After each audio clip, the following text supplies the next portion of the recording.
Welcome aboard to the third episode. We've been working very hard the last week or two on our pirate adventure inspired by Sea of Thieves and Assassin's Creed Black Flag. My goal is to capture that same thrill of sailing across dangerous seas, battling rival ships, and uncovering treasures on mysterious islands, all within Roblox. In this devlog, I'll be walking you through my newest additions, like a new quest type, a new island, systems that make the ocean feel much more alive, and more. While swimming was functional, there were some parts of it that I wasn't entirely a fan of, like the player falling when the waves lowered, and sounds not being immersive underwater. So of course I fixed that, making swimming a good bit more smooth and muffling all sounds while you're underwater. And your camera is tracked too, so putting your camera under, even if you're not swimming, will still do the effects.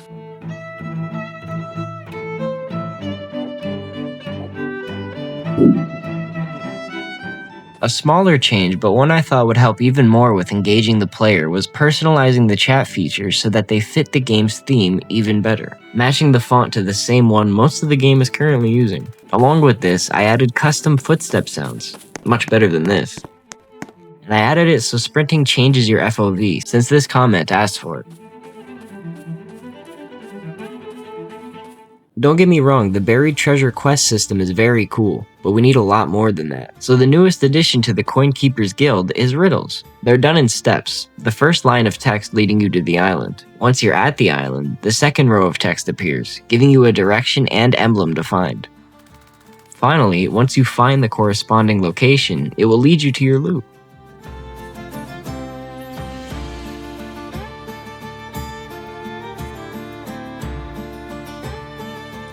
And of course, just like the other system, I can easily add more riddles with higher level requirements, more danger, but of course, better loot. An absolutely massive part of pirate games, in my opinion as always, is character customization.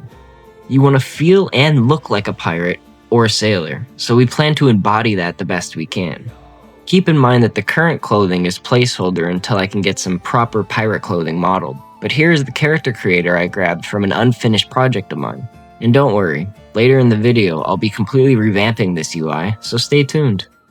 As of now, there's currently no enemies or danger to the game, no stakes to anything you do, so I plan on starting to change that, starting with a fairly dumb skeleton AI. I'll continue to improve it over time and probably change their model, but at the moment they have 3 attack states: blocking, attacking, and strafing. And if they don't have a weapon to block, they default to strafing. Along with this, I made it so they can only attack one at a time to make it more fair to the player, so you're not getting jumped by skeletons. You might have noticed my health got pretty low there, so I thought it was also time to make something to help, which is food. I will make it so you can find it in barrels as well, but I thought this was just as cool. And of course, it heals you. So having these on you during a fight is useful. And don't worry, I will be making my own toolbar UI in the future.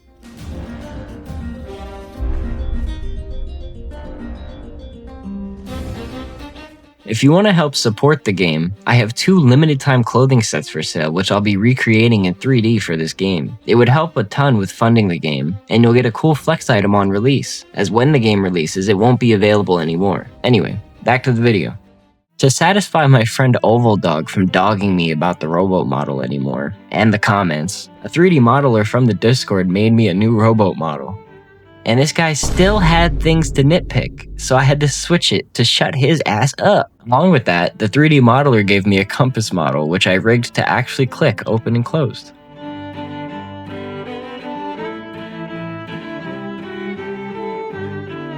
Moving back over to the ocean, I wanted to work on zones, which would be calm/rough zones of water, showcased here after I spent a long time improving it. I've also made sure I can register and unregister zones, so storms that move around the map are now possible. Next, I wanted to make it so that rough zones of water will make everything foggy and rainy, making it much more apparent you're in a rough area. The camera and swimming system does seem to have gotten a lot worse after all my ocean changes, so of course I'll be having to work on that in the future as well. Now personally, I'm getting pretty sick of this basic boring block that I've been doing testing on, so it's time to fix that with the first official island.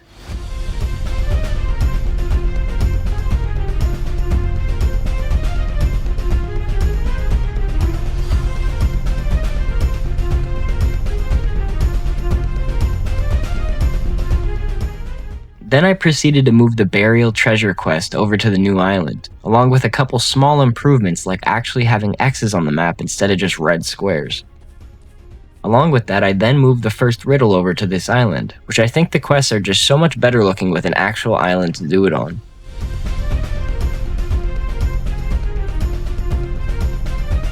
Returning to the character creator from earlier, I spent a decent bit of time giving it some nice effects and a more fitting appearance, which I think turned out great.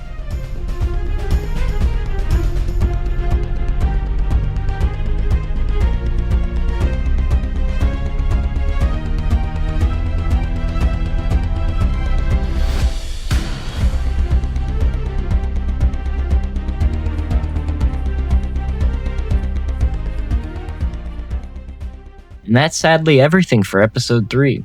I've got a lot more planned for the next one, so stay tuned. If you want to set sail with me, hit that like button, subscribe, and keep an eye out for episode 4. And if you want to get updates on the game's progress before I even publish a video, or want to be a tester in the future, join the Discord with the link in the description below. I'll be opening testing access soon. Anyway, that's all for me. Peace out, and have a good one.